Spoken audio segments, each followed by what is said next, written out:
हजुर मेरो मेरो मेरो के आउनु पर्दैन यहाँ आयो गट इट दाइको फोटो आछ त्यही हो त्यसैमा बोलिन्छ फोटो आयो भने ठिकै छ ल नमस्कार त सबै U3A बाट चाहिँ अहिले सुन्ने र सम्बोधन गर्ने स्क्रिन आयो पावर पोइन्टमा जानु पर्यो आज हामी चाहिँ मेरो आएन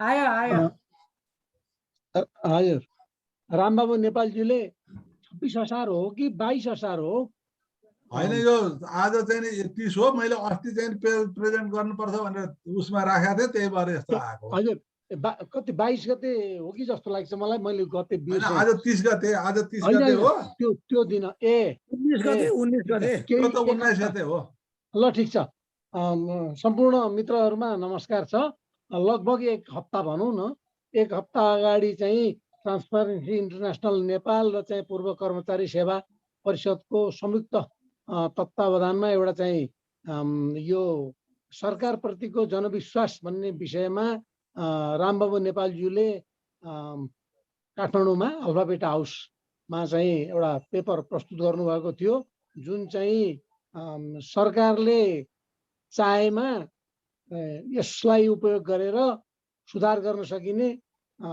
सम्भावनाहरू प्रशस्त छन् त्यसमा चाहिँ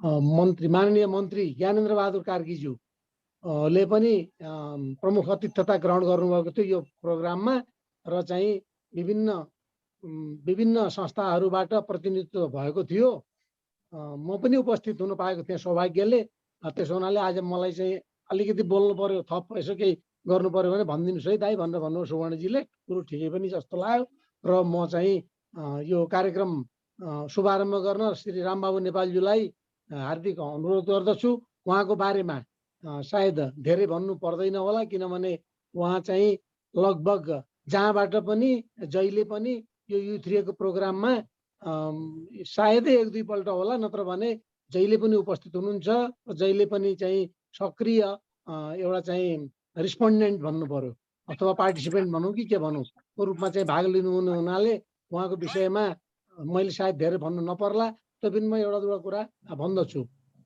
उहाँ चाहिँ उहाँले काखमा च्यापिरहनु भएको संस्था छ एउटा रामबाबु ज्ञानु सामाजिक सेवा पुरस्कार कोष त्यो चाहिँ सञ्चालन गर्नेमा प्रमुख भूमिका रहिआएको छ उहाँबाट अहिले 8 वर्ष पार भएको छ त्यस सिलसिलामा उहाँले यो देशभित्रका समाज सेवा सम्बन्धी कुराहरू प्रशस्त ज्ञान पनि हासिल गर्नुभएको छ पुस्तक पनि लेख्ने क्रममा हुनुहुन्छ र उहाँबाट चाहिँ हामीले सिक्नुपर्ने कुराहरू धेरै नै छन् जस्तो मलाई व्यक्तिगत रूपमा लाग्दछ त्यसो हुनाले धेरै समय मैले नखर्चिकन उहाँका विभिन्न कृतिहरूको बारेमा पनि म अहिले नभनौँ कि जस्तो लागिरहेको छ किनभने किताबहरू प्रशस्त लेख्नु भएको छ समाज सेवा पनि प्रशस्त गर्नुभएको छ र चाहिँ हामी सबै बीच परिचित हुनुहुन्छ त्यसो हुनाले श्री रामबाबु नेपालज्यूलाई म चाहिँ हार्दिक नमस्कार गर्दै एकपल्ट फेरि अनि यो प्रस्तुतिमा अगाडि बढ्नु हुन हार्दिक अनुरोध गर्दछु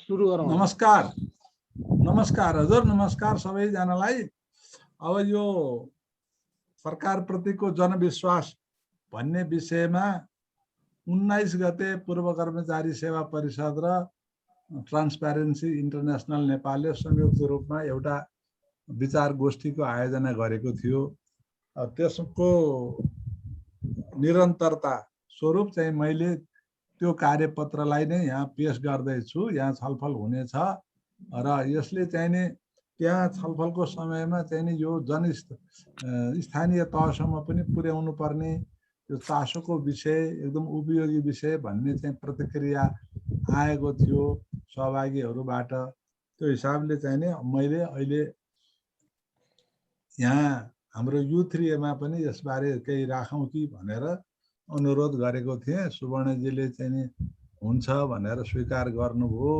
त्यसकारण मैले त्यहाँ पेश गरेकै विषयलाई चाहिँ नि यहाँ अलिकति त्यहाँको अनुभव समेत राखेर मैले प्रस्तुत गर्न लागिरहेको छु अब प्रस्तुतिको उद्देश्य र विषय अब यसमा चाहिँ नि मैले 8 वटा विषयहरू चाहिँ नि छ।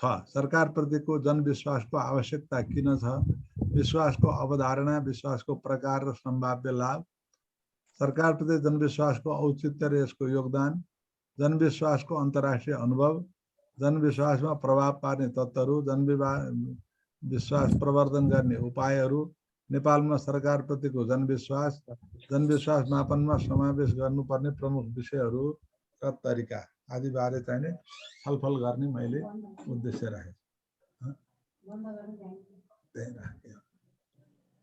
अनि अब सबभन्दा पहिला सरकारप्रतिको जनविश्वासको आवश्यकता किन पर्छ भन्ने सिलसिलामा राज्यको राजकीय शक्तिको स्रोत जनता भएकाले उनीहरूको विश्वास सरकारको नैतिक आधार हो। विश्वास आर्जन गर्नु सरकारको नैतिक आधार हो। सरकार नैतिक रूपमा चुनाव जितेर बहुमत ल्याएर चाहिँ बने पनि अब तर जनविश्वास भएन भनेदेखि त्यसले चाहिँ सरकारको वैधानिकता चाहिँ नि हुन्छ, तर त्यसलाई चाहिँ त्यसको नैतिक आधार हुँदैन भन्ने हिसाबले चाहिँ नि सरकारले जनविश्वासको कस्तो छ भन्ने कुरा मापन गरिरहनु पर्छ, त्यसबारे सूचना लिनुपर्छ, निष्पक्ष रूपमा जनविश्वासको बारेमा चाहिँ मूल्याङ्कन भइरहनु पर्छ भन्ने मान्यता अहिले स्थापित भएको छ। स्वतन्त्र निष्पक्ष निर्वाचन मात्र लोकतन्त्रका लागि पर्याप्त नहुने र जनविश्वास अनिवार्य हुन्छ। किनभने अब आवधिक रूपमा चाहिँ निर्वाचन हुन्छ। कुनै देशमा 4 वर्ष, 5 वर्ष, 6 वर्ष चाहिँ नि देखिन्छ चाहिँ संसदको सरकारको चाहिँ निर्वाचन, एक निर्वाचन र अर्को निर्वाचन बिचको अवधि।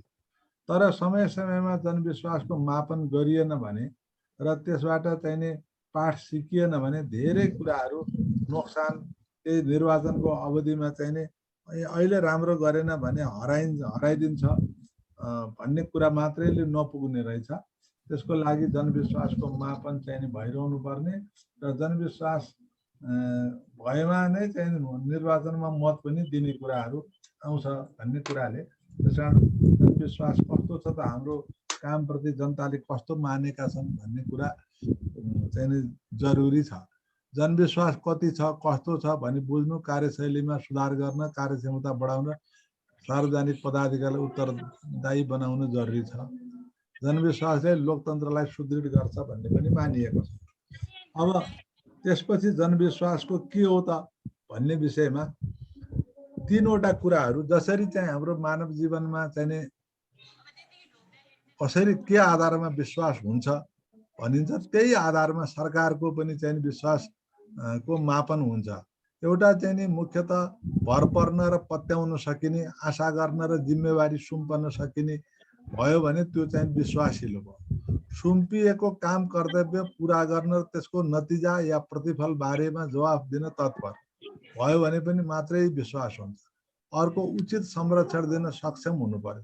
आफूले संरक्षण दिनुपर्नेहरूलाई संरक्षण दिन सक्छ भने मात्रै त्यो माथि विश्वास हुन्छ।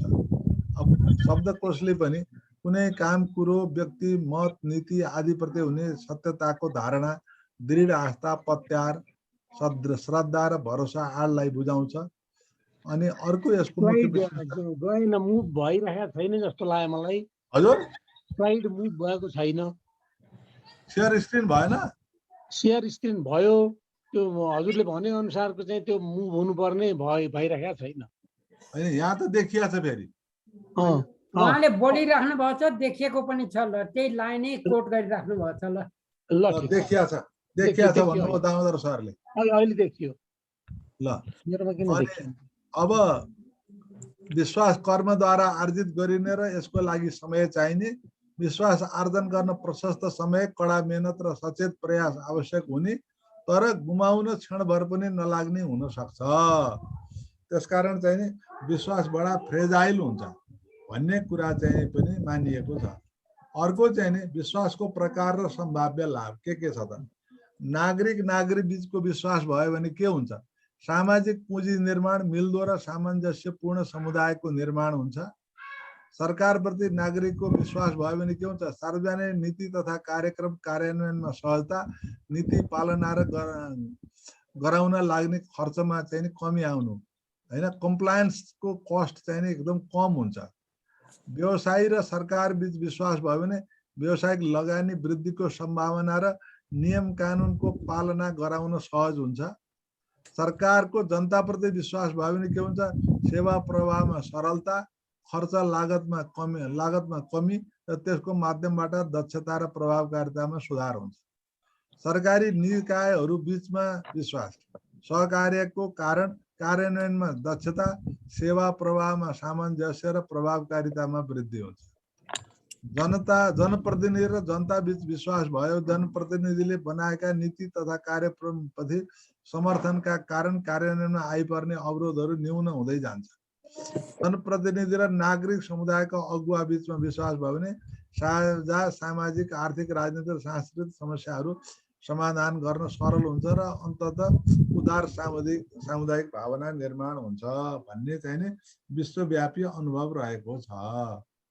अब जनविश्वास मुख्यतः सार्वजनिक संस्थानहरूको वैधता र सामाजिक सद्भाव कायम गर्न, सार्वजनिक नीतिहरूको सफल कार्यान्वयन गर्न, लगानीकर्ता र उपभोक्ताको विश्वास अभिवृद्धि गर्न जरुरी हुन्छ। जनविश्वासले मुख्यतः निम्न कुराहरूमा सहयोग पुर्याउँछ: सुधारका नीति तथा कार्यक्रम कार्यान्वयन गर्न, कानुनको स्वैच्छिक पालनाको दर बढाउन, सकारात्मक आर्थिक वातावरण सिर्जना गर्न, सामाजिक आर्थिक सुव्यवस्था कायम गर्न, अन्तर्राष्ट्रिय सम्बन्धमा राष्ट्रको गरिमालाई उच्च राख्न, जनताले आफ्ना कार्य र व्यवसायलाई आशावादिताका साथ सकारात्मक ढङ्गबाट अगाडि बढाउन, विभिन्न वर्ग र सम्प्रदाय बीच सहयोग र सद्भाव बढाउन।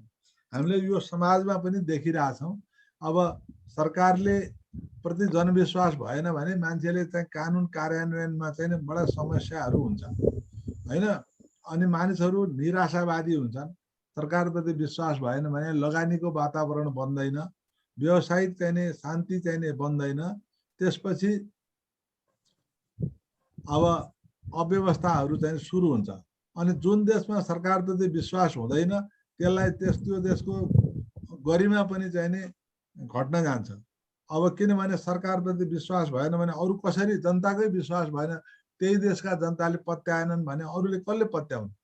त्यस्तो हुन्छ। अहिले श्रीलङ्काको स्थिति हेरौँ, सरकारप्रति जनताको विश्वास छैन, अनि अब अन्तर्राष्ट्रिय समुदायले पनि त्यो देश कहाँ जाँदैछ, के गर्दैछ भन्ने चाहिँ समस्या हुन्छ। त्यसले गर्दाखेरि अब राष्ट्रको गरिमा पनि खस्कँदै जान्छ। यो सबै देशको अनुभवले चाहिँ बताएका कुराहरू छन्। अब जनविश्वासको अन्तर्राष्ट्रिय अनुभव चाहिँ हेर्दाखेरि अब यो चाहिँ अर्गनाइजेसन फर ओइसिडीले 39 सदस्य राष्ट्रकाहरूमा सरकारप्रतिको जनविश्वासको 2012 को तथ्याङ्कलाई हेर्दा औसतमा निम्न अनुसार देखियो। अब उनीहरूले चाहिँ ओभरअल पर्सेन्टेजहरू हेर्दाखेरि विभिन्न रूपमा चाहिँ विभिन्न प्रतिशतमा चाहिँ सरकारप्रतिको विश्वास, अब उनीहरूको सदस्य राष्ट्रमा चिलीमा एकदम कम 17.15% मात्रै चाहिँ विश्वासको प्रतिशत छ, एकदमै कम हैन। भने कहीँ फिनल्यान्डमा गएर 80.86% छ, अब स्विट्जरल्यान्डमा 84 छ, नर्वेमा 82.92 छ। यसरी चाहिँ बेलायतमा पनि फेरि एकदम कम 34.70 छ। यसरी चाहिँ विभिन्न देशहरूमा चाहिँ जनताको विश्वास कति छ भन्ने कुरा विभिन्न समयमा उनीहरूले मापन गर्दाखेरि यो उनीहरूको सदस्य राष्ट्रको स्थिति यस्तो देखियो हैन। अब त्यसकारण जुन देश सम्पन्न छ, जुन देश चाहिँ विकसित छ भनेर मानिया छ, जसको चाहिँ प्रोस्पेरिटी इन्डेक्समा चाहिँ हाई छ, ती देशहरूको चाहिँ प्रति विश्वास पनि चाहिँ माथि छ। जुन देशमा प्रोस्पेरिटी इन्डेक्समा चाहिँ कम छन्, ती देशहरूको प्रति विश्वास पनि कम छ। यसरी चाहिँ विश्वास, जनता सरकारप्रतिको विश्वास जनताको हितमा कति काम गर्न सक्छ भन्ने कुराले चाहिँ गभर्न गर्दो रहेछ भन्ने कुरा चाहिँ देखिन्छ। यिनै देशहरू चाहिँ फेरि के छन् भन्दाखेरि प्रोस्पेरिटी इन्डेक्समा पनि चाहिँ अगाडि छन्। अब जनविश्वासको अन्तर्राष्ट्रिय अनुभव, अब यो चाहिँ विभिन्न देशहरूले समय समयमा विभिन्न तरिकाबाट चाहिँ नि जनविश्वासको मापन गरेको देखियो। अनि त्यसै सिलसिलामा संयुक्त राष्ट्रसङ्घको चाहिँ नि इकोसोक इकोनोमिक एन्ड सोसियल काउन्सिलले गरेको चाहिँ नि अध्ययन चाहिँ नि ग्लोबल फोरम अन रिइन्भेन्टिङ गभर्मेन्टले 2007 मा सरकारमा विश्वास निर्माण बिल्डिङ ट्रस्ट इन गभर्मेन्ट भन्ने विषयमा व्यापक छलफल गरेको थियो। त्यसकारण अनि त्यो छलफलले चाहिँ के निकाल्यो भनेदेखि विश्वास सामाजिक आर्थिक र राजनैतिक सम्बन्धको कारोबार खर्च न्यून गराउँछ विश्वासले, हैन? किनभनेदेखि जहाँ विश्वास हुँदैन त्यहाँ चाहिँ नि धेरै खर्चिलो चाहिँ नि कारोबार खर्च ट्रान्ज्याक्सन कस्ट चाहिँ भन्छ। ट्रान्ज्याक्सन कस्ट यिनीहरूले कसरी भनेका छन् भनेदेखि ती चाहिँ नि विभिन्न निकायहरू बीच चाहिँ नि सम्बन्ध स्थापना गरेर कार्यान्वयन गर्नको लागि लाग्ने लागत, जहाँ विश्वास छैन त्यहाँ चाहिँ नि सम्बन्ध खलबलिएर त्यो काम गर्नलाई चाहिँ धेरै खर्च लाग्ने, धेरै समय लाग्ने बित्तिकै के हुन्छ भन्दाखेरि खर्च बढ्न जान्छ। विश्वास भयो भने समयमा कार्यान्वयन हुन्छ र त्यसको खर्च न्यून हुन्छ। ट्रान्ज्याक्सन कस्ट दुई बीच सम्बन्ध स्थापना गराउने खर्च नै पनि एकदम बढी हुन्छ। विश्वास राजनैतिक सांगठनिक र व्यक्तिगत हुन सक्छ। विश्वासलाई राजनैतिक आदर्श र पक्षधरता भन्दा पनि सार्वजनिक नीति उप समर्थन हासिल गर्ने साधन मान्नुपर्छ भनेर विश्वासलाई चाहिँ नि राजनैतिक आदर्श र त्यसको चाहिँ नि पक्षधरता कसैलाई समर्थन गर्ने नगर्ने भन्दा पनि सार्वजनिक नीति उप समर्थन हासिल गर्ने साधन मान्नुपर्छ। सार्वजनिक नीति चाहिँ उप विश्वास भयो भनेदेखि अरू पोलिटिकल अर्गनाइजेसनल पनि बढ्न जान्छ भन्ने मानिएको छ। राजनैतिक विश्वास आफैमा पूर्ण हुँदैन। व्यक्ति र समुदाय बीच विश्वासको वातावरण कमजोर भएमा राजनैतिक विश्वास बन्न सक्दैन। सामाजिक पुँजीले समुदाय बीचको सम्बन्धलाई मजबुत बनाउन र अन्ततः यसले सामाजिक र राजनैतिक विश्वास बढाउन सघाउँछ। सरकारवालाको सहभागिता बिना पार्टिसिपेटरी गभर्नेन्स भएन भने के भयो, डिस्टर्ब भयो नि। नेपाल सरकोबाट डिस्टर्ब भयो है। आवाज आयो है, बाहिरको आवाज आयो, बन्द गरौँ। ध्रुव बाबुबाट आवाज आयो।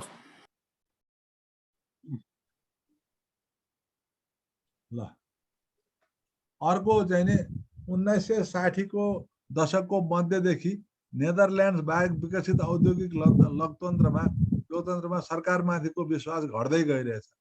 विश्वास घट्ने दर मुलुकहरू बीच एकै नभए पनि लक्षण भने समान रहेको पाइन्छ। त्यस्तै संसद र सार्वजनिक सेवाप्रतिको विश्वासमा पनि अन्तर देखिएको छ। यो चाहिँ नि विश्वासको मापन गर्दाखेरि विभिन्न चाहिँ नि देशहरूमा विभिन्न भौगोलिक क्षेत्रमा चाहिँ नि एकदम फरक चाहिँ नि देखिएको छ। पश्चिमी युरोपमा 65%, पूर्वी तथा मध्य युरोपमा 73%, उत्तर अमेरिकामा 60%, अफ्रिकामा 61%, एसिया र प्रशान्तमा 65%, ल्याटिन अमेरिकामा जनता सरकारप्रति असन्तुष्ट थिए।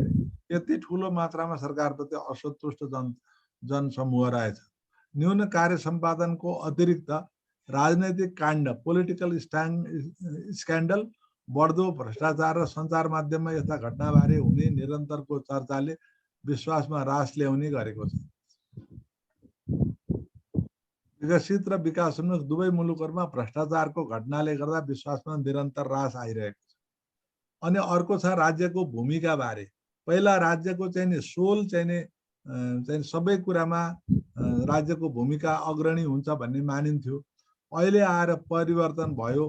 यसमा चाहिँ सरकारको भूमिका अब धेरै क्षेत्र, निजी क्षेत्र, नागरिक समाज, स्थानीय तह, हैन, समुदायमा आधारित संगठन सबै मिलेर चाहिँ गर्नुपर्ने भन्ने अहिले जुन दृष्टिकोण आएको छ, त्यसले गर्दाखेरि सरकारले तिनीहरूसँग मिलेर कसरी जान सक्छ, पार्टिसिपेटरी गभर्नेन्समा सरकारले कस्तो गर्यो भन्ने आधारमा चाहिँ नि सरकारमाथिको विश्वास बन्ने गरेको छ। त्यसकारण चाहिँ नि सरकारले आफूले मात्रै काम गरेर हुँदैन, अरू क्षेत्रलाई पनि कसरी अगाडि बढाउँछ, अरू क्षेत्रको विश्वास आर्जन गर्न सकेको छ छैन भन्ने कुरा पनि बडा महत्त्वपूर्ण अरूलाई परिचालन गर्न सकेको छ छैन भन्ने कुराले पनि गभर्न गर्ने भयो, विश्वास बन्ने भयो अहिलेको समयमा। पहिलाभन्दा फरक चाहिँ त्यो देखियो भनेको छ। अब संयुक्त राज्य अमेरिकामा ग्यालप पोल इन्टरनेसनलले 2021 को सेप्टेम्बरदेखि 1 देखि 17 मा गरेको सर्वेक्षणमा विश्वासको स्तर यस्तो देखिएको थियो। अब त्यहाँको सरकारले, अमेरिकी सरकारले इन्टरनेसनल प्रब्लम, अन्तर्राष्ट्रिय समस्याहरू समाधान गर्न कतिको सक्यो भन्ने सम्बन्धमा ग्रेट डिल भनेर एकदम राम्रो गरेछ भन्नेहरू चाहिँ 8% मात्रै, ठिकै छ भन्नेहरू 31%, नट भेरी मच त्यति राम्रो छैन, छँदै छैन भन्ने 25। यसरी चाहिँ नि विभिन्न समस्याहरूको बारेमा, अनि घरेलु समस्यामा चाहिँ नि अझै कम 6%ले चाहिँ नि मात्रै राम्रो गरे भन्न सके, फेयर भन्ने चाहिँ 33%, नट भेरी मच भन्ने 34% र चाहिँ नि नट एट अल भन्ने 26%। यसरी चाहिँ नि अमेरिकाको चाहिँ नि उसमा पनि सरकारप्रतिको विश्वास चाहिँ नि साह्रै राम्रो चाहिँ नि देखिँदैन।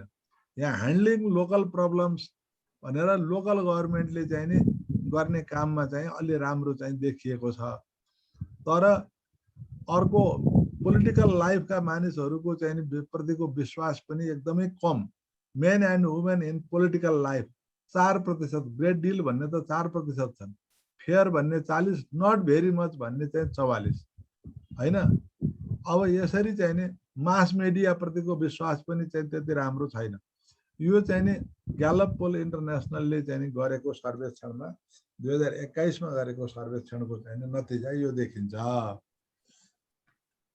अब जनविश्वासमा प्रभाव पार्ने प्रमुख तत्त्वहरू के हुन् त? सार्वजनिक पदाधिकारीको कार्य सम्पादन क्षमता, प्रतिबद्धता, कार्यशैली, जिम्मेवारी र जवाबदेहीको स्वीकार्यता, सिप र क्षमता, निर्णय लिने सिप र तत्परता, शासकीय निकायहरू बीचको सम्बन्ध, आपसी विश्वास, सार्वजनिक सेवाको मूल्य मान्यता प्रतिको निष्ठा, जवाबदेही र पारदर्शी हुने प्रतिबद्धता, सोही अनुकूलको कार्यक्षमता र आचरण, अर्थतन्त्र व्यवस्थापन गर्ने सिप र क्षमता, जनताको जीव धन र सम्पत्तिको सुरक्षाको प्रत्याभूति गराउने क्षमता, राष्ट्रको गरिमा र स्वतन्त्र अस्तित्व कायम राख्ने क्षमता, सेवा प्रवाहको गुणस्तर, स्तरीयता, दक्षता, सान्दर्भिकता र अन्तर्राष्ट्रिय सम्बन्ध, आर्थिक, सामरिक र कूटनैतिकको व्यवस्थापन गर्ने सक्षमता आदिले विश्वभरि नै चाहिँ नि यो जनविश्वासमा प्रभाव पार्छ भन्ने मान्यता छ। अब प्रवर्धन गर्ने उपायहरू के हुन्छन् त भन्ने विषयमा यहाँ चाहिँ नि मुख्यतः यहाँ धेरै कुराहरू हुन सक्छन्। त्यसमा नैतिकता र इमानदारी, मितव्ययिता र कार्यदक्षता, जवाबदेहिता र पारदर्शिता, नीति कार्यक्रम तथा पदाधिकारी चयनमा विवेक कति छ, अनि जनताको अपेक्षाको स्वस्फूर्त सम्बोधन, नीति तथा कार्यक्रमको प्रभावकारिता, राष्ट्रहित प्रवर्धन गर्ने र गरिमा कायम गर्ने क्षमता, सूचनाको विश्वसनीयता र सान्दर्भिकता, यी कुराहरूले चाहिँ नि जनविश्वास प्रवर्धन गर्ने चाहिँ मुख्य उपायहरू सरकारले चाहिँ नि यी कुराहरूमा, सार्वजनिक क्षेत्रले, सरकारले मात्र होइन सार्वजनिक क्षेत्रले यी कुराहरूमा ध्यान दिन सक्यो भनेदेखि जनविश्वासको प्रवर्धन हुन सक्ने देखिन्छ।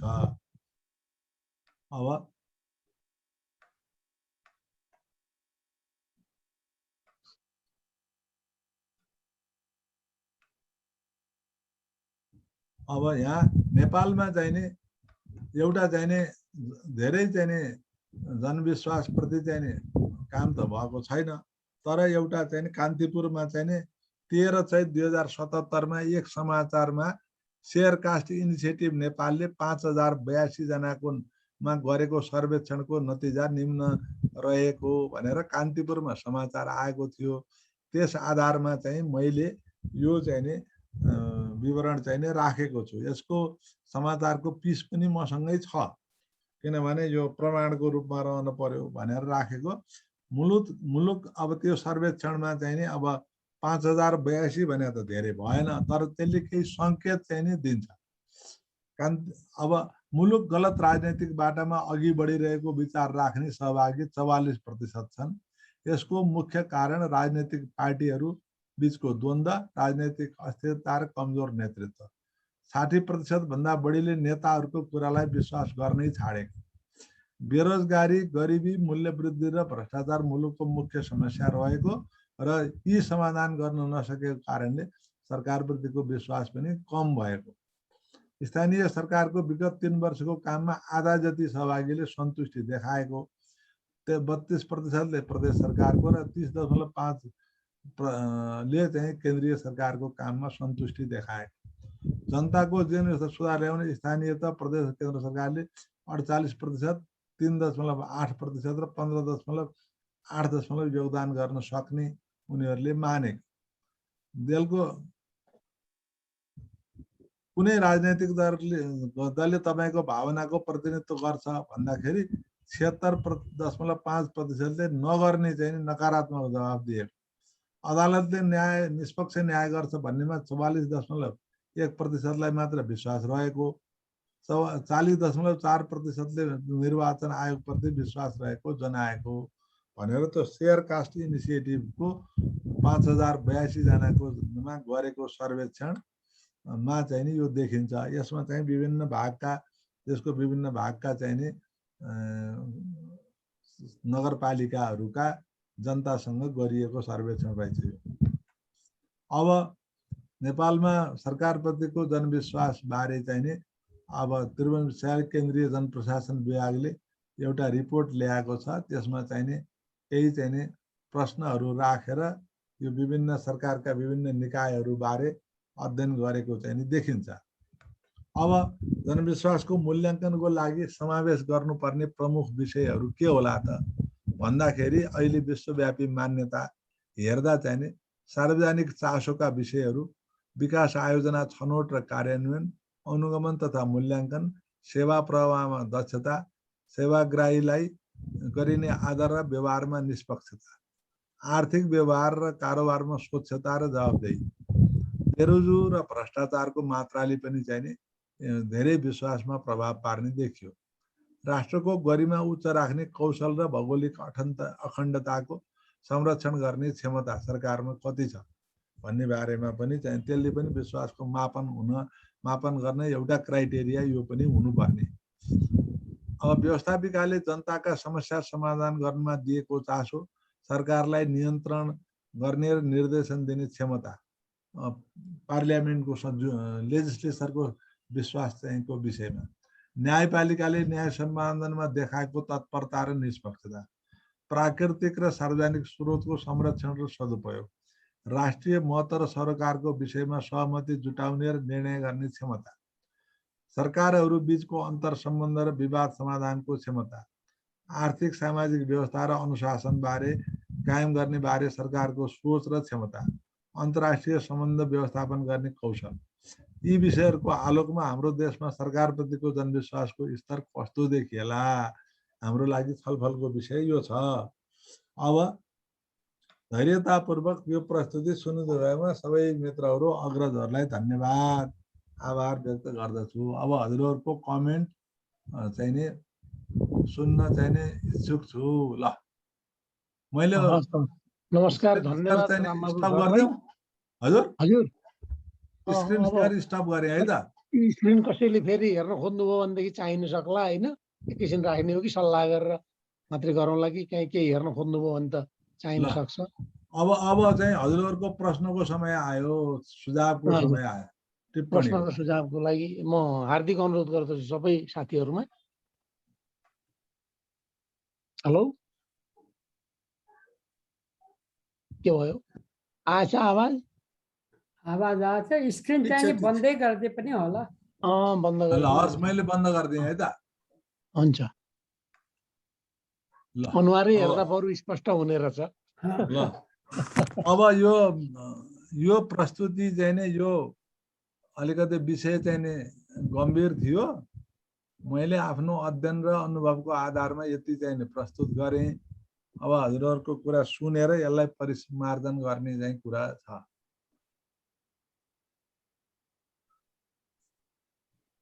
च्याटमा नमस्कार। अब यो सरकार देवकर सर। हजुर हजुर हजुर नमस्कार। नमस्कार। हजुर अब रिस्पोन्स र सुझावहरूको लागि म चाहिँ सबै मित्रहरूमा हार्दिक अनुरोध गर्दछु आफ्नो आफ्नो विचार व्यक्त गरिदिनुको लागि। कुन्दा म्याडमले कुन्दा म्याडमले हात उठाउनु भएको छ पहिले। ल कुन्दा म्याडमले बोल्नु भयो हुन्छ। हजुर ल तपाईँको हात उठाइछ, तपाईँ बोल्नु भयो हुन्छ। सर सर मेरो चाहिँ एउटै मात्रै प्रश्न के हो भने सर यो एकदमै सारगर्भित प्रेजेन्टेसनको लागि सरलाई धेरै धेरै धन्यवाद सर। र यस्ता कुराहरू हामीले पढ्न पनि पाउँदैनौँ, सबैको सरोकारको विषय पनि हो।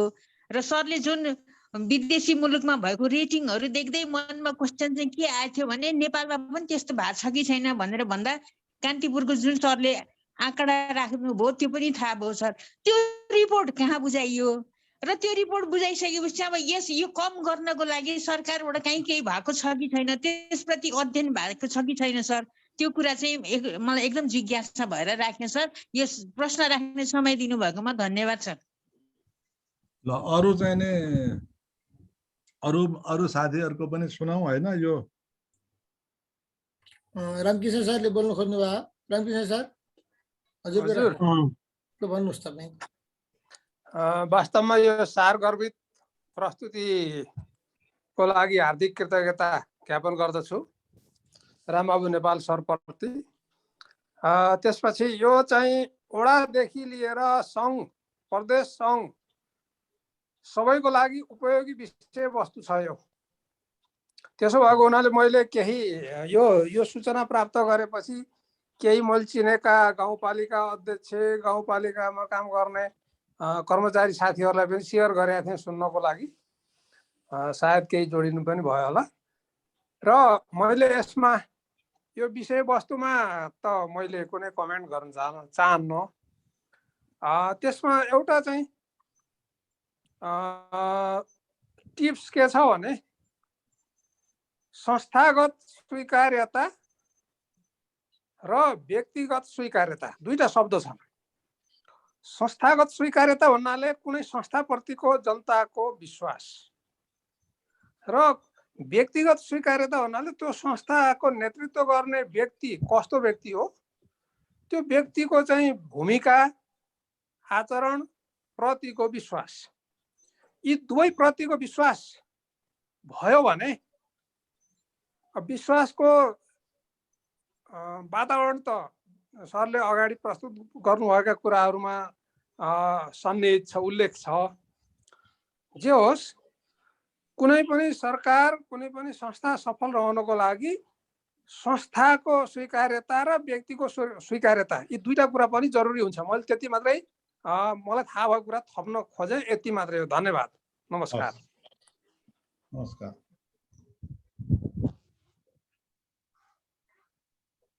नमस्कार सर, मेरो एउटा सानो जिज्ञासा म राखौँ सर। हस् हस्। सर्वप्रथम त रामबाबु सरले यो जुन विषयवस्तुमा हामीलाई सेयर गरिदिनु भयो यो अत्यन्तै उपयोगी, एकदमै लाभदायी छ। त्यसको लागि म आभार व्यक्त गर्छु। र यो जनविश्वास कसरी प्राप्त गरिन्छ भन्ने सवालमा एक नम्बरमा नै सरले नैतिकता र इमान्दारिताको कुरा राख्नुभयो सरले, त्यो अत्यन्तै महत्त्वपूर्ण। तर यो नैतिकता र इमान्दारिता भन्ने कुरा कसरी चाहिँ आउँछ भन्ने बारेमा मलाई बडो खुल्दुली लाग्यो। किनभने जुनै जोगी आए पनि कानै चिर भने जस्तो खालको चाहिँ स्थितिहरू सृजना भइरहेको जस्तो बुझिन्छ। त्यसैले सरको अनुभवमा यो इमान्दारिता र नैतिकता कसरी चाहिँ प्राप्ति हुन्छ होला, ताकि चाहिँ हाम्रो देशको सरकारमा जनविश्वास बढ्छ होला। मेरो जिज्ञासा त्यति हो सर। हस्, धन्यवाद सर।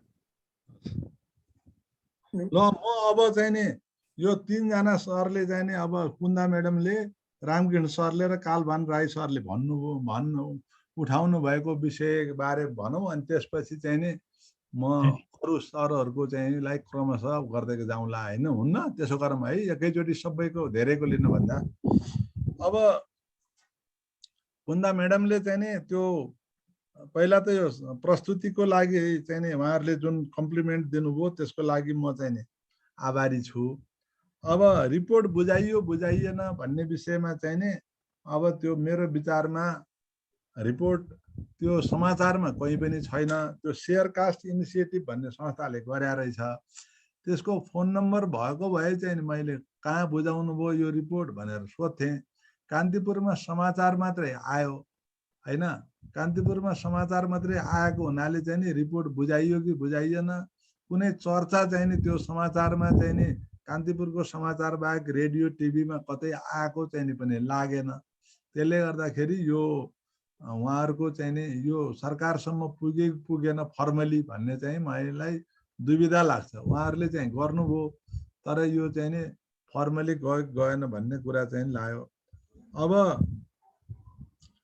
यसमा चाहिँ अब मैले रामकृष्ण सरको विषयमा यो अस्ति चाहिँ त्यहाँ हुँदा पनि सबैले त्यो स्थानीय तहसम्म पनि पुर्याउनु पर्यो, सचेत बनाउनु पर्यो है भन्ने, त्यसकारण चाहिँ नि गर्नु पर्यो। हामी पनि चाहिँ यसमा लाग्न तयार छौँ, यो विषयलाई जनस्तरसम्म पुर्याउन भनेर एउटा संस्थाको साथीहरूले भन्नुभएको थियो। यो विषयलाई चाहिँ नि स्थानीय तहसम्मै पुर्याउँ, उहाँहरूलाई सचेत बनाऊ, तपाईँहरूको कामको प्रति जनताले कसरी विश्वास गर्ने, तपाईँहरूले के कुरा सुधार गर्नुपर्छ भन्ने विषयमा उहाँहरूलाई पनि सचेत गराउनुपर्छ भनेर भन्नुभएको थियो।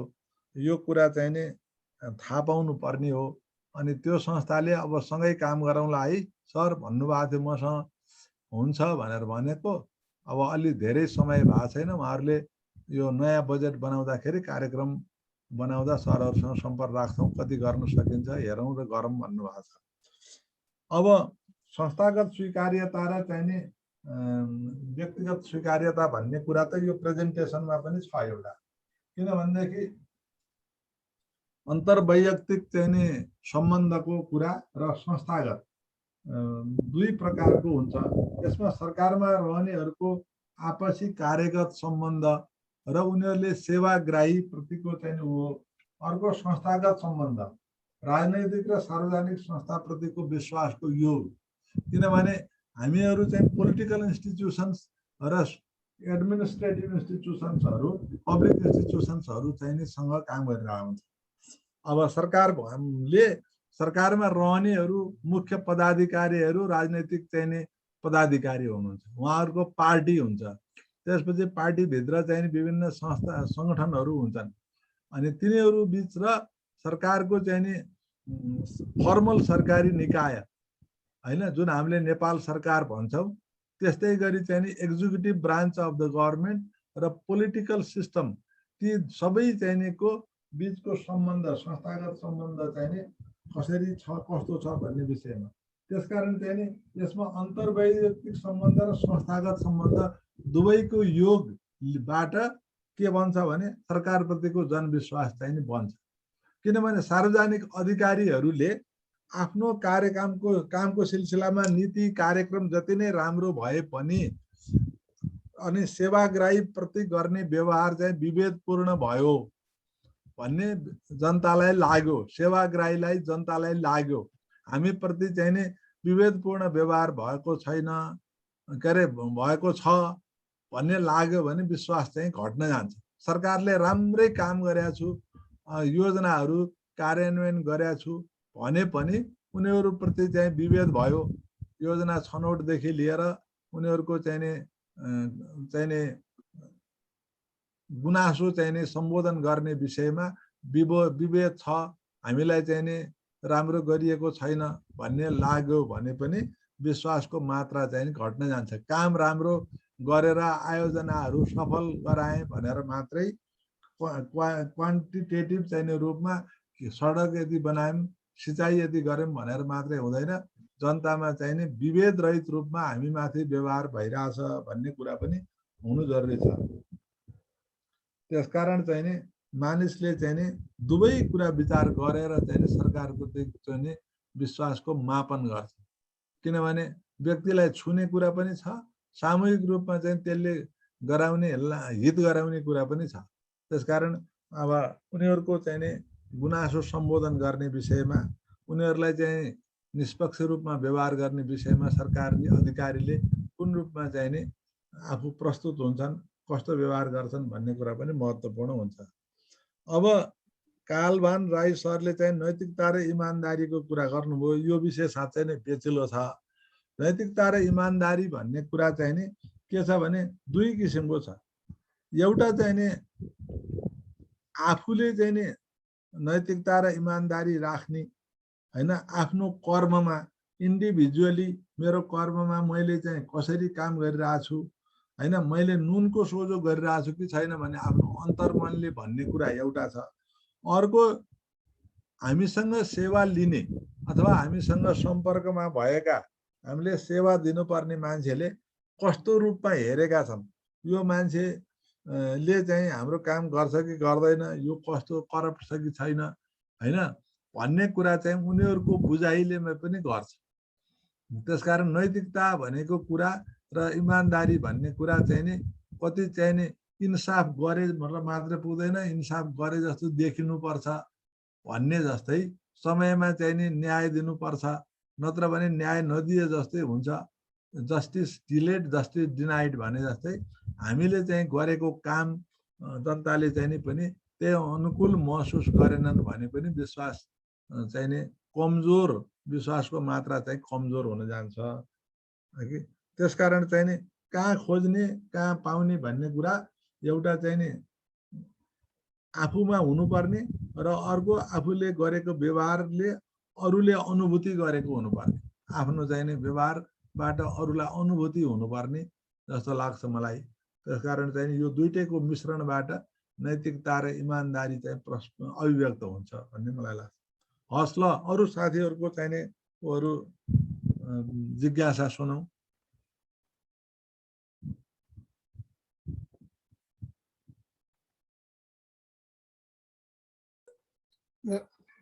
आयर सर बोल्नु, आयर सर।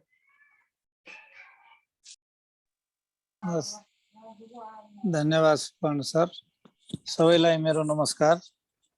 अनि यो आज रामबाबु नेपाल सरको जुन प्रस्तुति छ यो चाहिँ मलाई अस्तिको त त्यति मैले पुरै सुन्न पाएको थिएन, तर आजको प्रस्तुति कस्तो भयो भने समय सन्दर्भ पनि कस्तो पर्यो। हिजो मात्रै महालेखा परीक्षकको कार्यालयले आफ्नो वार्षिक प्रतिवेदन पेश गरेको र त्यो सार्वजनिक भएको छ।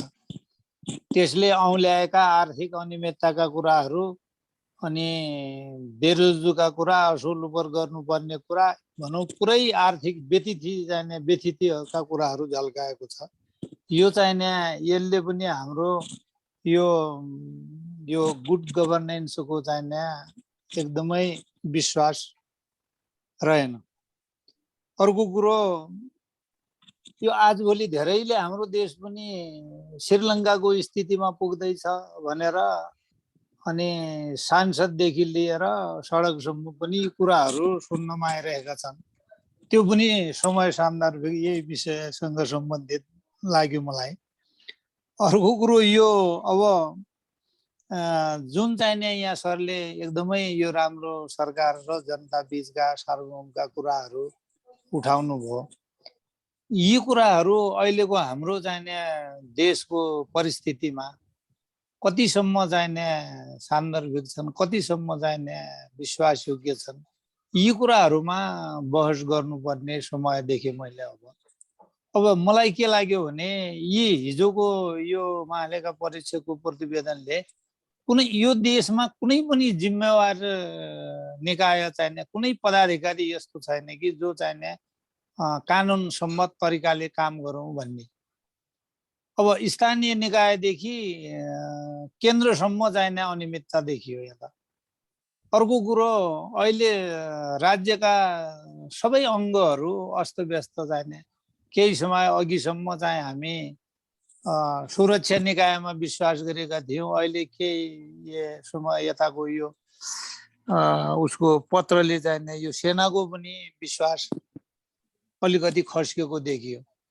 अब न्यायपालिकाको प्रमुखलाई नै महाभियोग लगाएर पेन्डुलममा राखिदियो, न त्यसको चाहिने टुङ्गो लगाउने न चाहिने अब त्यो अरू नै काम चाहिने अगाडि बढाउने भनेपछि त कसरी चाहिने यो हाम्रो यो जनविश्वास सरकारमा जनताको जनविश्वास कसरी कायम रहन सक्ने हो त हाम्रो अवस्थामा। अहिले यो एउटा चाहिने बहसको विषय गर्नुपर्छ यो। र मलाई अहिले के पनि लाग्यो भने यो जति पनि अब श्रीलङ्काको कुरो श्रीलङ्काको चाहिने एउटा कुरो श्रीलङ्काको जस्तो हुन सक्छ किनभनेपछि यी नेताहरूका चाहिने कठालो समातेर सडकमा ल्याउनु पर्ने जस्तो आयो कुरो यहाँ अब मान्छेले खान पाएका छैनन् के अरे किताब कापी किन्न पाएको छैन पैसा छैन त्यस्तो अवस्थामा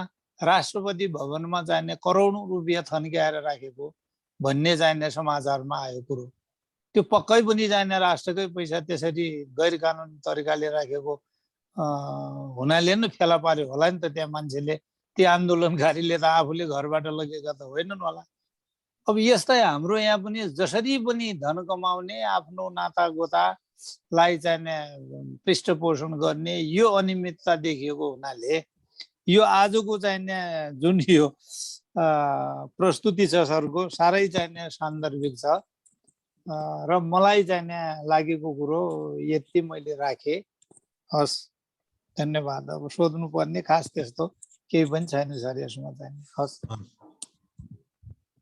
अरु साथीहरुको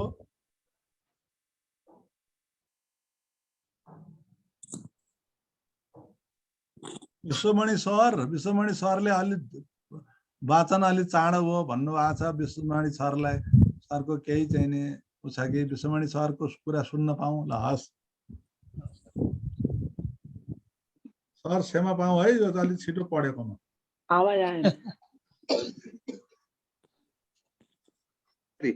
हजुर हजुर नमस्कार सबैमा नमस्कार हजुर असाध्यै सान्दर्भिक खोजमूलक प्रस्तुति छ सरको अब अलि म चाहिँ अलि ढिलो भएकोले मलाई अलिक पिकअप गर्न कुनै कुरा अलि उ भयो हैन र अब यो पारदर्शिता जवाफदेहिता यो मान्छेको आफ्नै एटिट्युड उसको पृष्ठभूमि उसका महत्वाकांक्षाहरू विभिन्न कुराहरूले प्रभाव पारेको हुन्छ र मान्छेले चाहिँ त्यही कुरालाई चाहिँ त्यो आफ्नो व्यवहारबाट प्रदर्शनी गर्छ अब यो सुधारको क्रम चाहिँ लिडरशिप नेतृत्वमा बस्ने व्यक्तिबाटै मुख्य हुनुपर्छ र प्रत्येक हामी आफ्नोमा पनि केही न केही अंश यसको जवाफदेहितामा हामी पनि पर्छौं जस्तो लाग्छ मलाई चाहिँ अघि र जहाँ चाहिँ नागरिक सचेतना अलिकति कम छ उहाँहरूलाई चाहिँ त्यो लिडरहरूले नेतृत्वमा बस्नेहरूले यो कुरा उहाँहरूलाई थाहा छैन मैले यो गरिराखेको कुरा अरूलाई थाहा छैन म मात्रै बाठो हो म मात्रै जान्ने हुँ यो थाहा नभएको कुरा यही मौकामा गर्नुपर्छ र उहाँहरूलाई झन् त्यो उत्साहित भइराखेको छ यस्तोमा चाहिँ एउटा कानुनी रूपमा कारबाहीको प्रक्रिया सम्बन्धित निकायले अगाडि बढाउने र नैतिक रूपमा चाहिँ कुरी गर्ने वातावरणको सृजना चाहिँ हामीहरूले गर्ने त्यसरी गइयो भने अलिकति हतोत्साहीपन थाहा रहेछ अरूलाई पनि यो कुरा त यसको बारेमा त अरूले पनि चासो राखिरहेका रहेछन् भनेर उहाँहरूलाई त्यस्तो झस्का दिलाउन सकियो भने अलिकति यो कम हुँदै जान्छ जस्तो लाग्छ र यसमा चाहिँ हामीले चाहिँ अलिकति आफ्नो आचरणमा आफैले सुधार गर्ने एउटा छ अर्को चाहिँ त्यो अलिकति खराब आचरणतिर गयो भने कुरी गर्ने एउटा नैतिक दबाब दिने खालको गरियो भने अलिअलि कम हुन्छ कि जस्तो लाग्छ मलाई अरु सरको खोजमूलक असाध्यै व्यावहारिक र धेरै अध्ययनबाट आएको छ असाध्यै राम्रो प्रस्तुतिको लागि म त हार्दिक नमन गर्छु हस् धन्यवाद सर हस् सर हस् अरु साथी अब हिम्मत सरको के छ कुरा अलमल निवासी हिम्मत सर के भन्नु अब दाजुको प्रस्तुति हिजो मालेखाले निकालेको के रे प्रतिवेदन अनि साथीहरूले राखेको कुरा त्यो सबै राख्दाखेरि हिजोको प्रतिवेदन भन्दा पनि यो आजको दाजुको प्रस्तुति चाहिँ एकदम सिरियल ऐना छ जसरी मैले अहिले चाहिँ भिडियोबाट दाजुको मुख देखिरहेको छु मेरो हजुरले देखिरहनु भएको छ त्यस्तै गरेर प्रश्न छ तर यद्यपि अब मलाई चाहिँ अलिकति लागेको के हो भने हामी जति पनि युथरिएका छौँ युथरिएका कुनै न कुनै रूपले चाहिँ हो हामी रिटायर भए तापनि कुनै न कुनै रूपले चाहिँ साथीहरूसँग चाहिँ हामी अहिले पनि प्रत्यक्ष अप्रत्यक्ष रूपमा चाहिँ हामी सम्पर्कमा छौँ त्यसैले मलाई चाहिँ अलिकति लागेको के हो भने आजको प्रस्तुति यो एकपटक त्यो पोलिसी लेभलमा बसेका साथीहरूको बिचमा चाहिँ एकपटक प्रस्तुति गर्न पाए यसले अझै एउटा चाहिँ सकारात्मक रूपमा उनीहरूको चाहिँ जुन किसिमको धारणा छ त्यसलाई ल्याउँछ जस्तो मलाई लाग्यो। र अर्को भनेको चाहिँ अब यसलाई अगाडि बढाउनको लागि अब हिजो भएको संरचनामा गाली गरेर अब त्यो संरचनाले कोट्याउने भयो भने गाली गर्नुभन्दा बाहेक अरू उपाय केही पनि छैन। 15.445 हो के अरे भनेपछि 16 भन्दा पनि भयो 16% दरले चाहिँ अब बेरोजगारको रकमहरू बढिरहेको छ, खरबौं रुपियाँ बेरोजगार आइरहेछ। अब यो कुरामा चाहिँ अब हामी कसरी सजग रहने भनेर अहिले यो विद्यालयमा विद्यार्थीहरूलाई a² + 2ab भनेर पढाउनु भन्दा हामीले त्यो a² + 2ab भन्ने पढाउने एउटा सेसनमा चाहिँ यो पनि कुरा राखेर अहिलेको हाम्रो सिनारियो यो छ, बाहिरको अवस्था यो छ भनेर जुन किसिमले दाजुले चाहिँ यो पुरा एनालाइसिस गरेर प्रस्तुति गर्नुभएको छ त्यो प्रस्तुति गर्यो भने त्यो नयाँ जेनेरेसनमा चाहिँ एक किसिमको त्यो माइन्डमा चाहिँ त्यो ह्यामरले हानेको जस्तो हुन्छ। त्यो ह्यामरले हानेको कारणले गर्दाखेरि उनीहरूले भोलिको अवस्था के छ भनेर राज्यको मात्रै नभइकन मेरो घर परिवारमा मेरो बुवाको चाहिँ तलब यति हो, यति तलबले चाहिँ हामीलाई यहाँ पारिरहेछ, यसको पछाडि के हो भन्ने कुरा चाहिँ त्यो बच्चाहरूले पनि त्यो दिमागमा खेलाउन चाहिँ महत्त्वपूर्ण यसले सन्देश दिएला जस्तो लाग्यो। त्यसर्थ मैले चाहिँ यो विश्वासमा यसलाई पनि गाँसेर लैजानु पर्छ भन्ने कुरा चाहिँ मलाई लाग्यो दाजु। अनि प्रस्तुतिको लागि अब मैले भन्ने कुरा केही पनि छैन, अत्यन्तै राम्रो। मैले अघि नै भनिसकेँ, सरकारले त्यत्रो लगानी गरेर निकालेको प्रतिवेदन भन्दा पनि आज तपाईँले जुन आधी घण्टाको बिचमा यो प्रस्तुति गर्नुभयो is very fantastic, very nice, thank you so much. Welcome sir, welcome. ल अब अरू साथीहरू, अब रमाकान्त सरले ल रमाकान्त सरको कुरा सुनाऊ। अब सर रामबाबु सर, अब हजुरलाई चाहिँ मैले पहिले हजुर र यो स्क्रिनमा देख्नुभएका सबैजनालाई नमन गरेँ। हिजो गुरु पूर्णिमा, अस्ति र आज हाम्रो चाहिँ यो 3A, हिजो चाहिँ गुरु पूर्णिमा बिचमा पर्यो। अब मैले हिजो चाहिँ एउटा भिडियो पनि सेयर गरेका थिएँ। यो गुरु र शिक्षकको बिचको फरक चाहिँ कृष्णले द्रोणाचार्यलाई भन्ने रहेछन्, तिमी शिक्षक भयो, तिमी गुरु हुन कहिल्यै सकेनौ भनेपछि के रहेछ त यिनले भनेपछि अब खोज्न थाले है कि। त्यसरी खोज्दाखेरि त आमा गुरु, बाबा गुरु, सबै चाहिँ आफ्नो गुरु आफै, गल्ती गरेको कुरो पनि गुरु, प्रकृति पनि गुरु, वातावरण पनि गुरु। यो 3A मा भएका चाहिँ सबैजनाबाट मैले धेरै लाभान्वित भएको छु। मेरो तपाईँहरू सबै गुरु, त्यसकारण चाहिँ मैले तपाईँहरूलाई सबैलाई चाहिँ गुरुको चाहिँ हैसियतमा चाहिँ अभिवादन गरेँ। र अब यो गुरु भन्ने एउटा व्यक्ति रहेनछ, गुरु भन्ने चाहिँ एउटा अभियान रहेछ। अब व्यास पनि 29औं व्यास अरे, व्यास जयन्ती भनेर भन्यो।